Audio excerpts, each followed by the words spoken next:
So contraction సరిగ్గా లేకపోయినా, లేదంటే ప్యాసేజ్ సరిగ్గా లేకపోయినా, లేదంటే బేబీ వెయిట్ మరీ ఎక్కువగా ఉన్నా, లేదంటే వెరీ తక్కువగా ఉన్నా కూడా కొన్ని సార్లు ఈ కంట్రాక్షన్స్ తాలూకా స్ట్రెస్ తట్టుకోలేక బేబీ హార్ట్ బీట్ అనేది తగ్గటం, లేదంటే బేబీ మోషన్ లోపల మోషన్కి వెళ్ళటం లాంటి కాంప్లికేషన్స్ రావటం వలన కూడా సిజేరియన్ చేయవలసి ఉంటుందన్నమాట.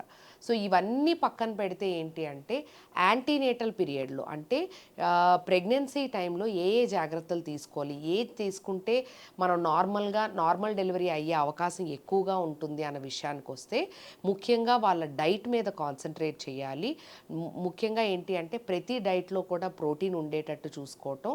ప్రోటీన్ ఎక్కువగా తిన్నట్టయితే వాళ్ళకి ఆ బ్యాలెన్స్డ్ మీల్ వలన ఆ స్ట్రెంగ్త్ అది కూడాను బెటర్గా ఉంటుంది. ఎందుకంటే ఆ మజిల్ మాస్ అది కూడాను డెవలప్ అయ్యి వాళ్ళకి బెటర్ అంటే ఆ పెయిన్స్ అవి తట్టుకునే శక్తి అది ఎక్కువగా ఉంటుంది కాబట్టి ప్రోటీన్ డైట్ ఎక్కువగా తీసుకోవటం, అదేవిధంగా హైడ్రేషన్ అంటే వాటర్ ఇంటేక్ అనేది బెటర్గా ఉండటం. మూడోది ఏంటి అంటే యూజువల్గా ఏంటి అంటే ఎక్సర్సైజెస్ అంటే మజిల్ ఫ్లెక్సిబిలిటీ కానీ ఇవి కానీ కరెక్ట్గా చేసుకుంటే యూజువల్గా నార్మల్ డెలివరీ అయ్యే అవకాశం అనేది ఎక్కువగా ఉంటుంది.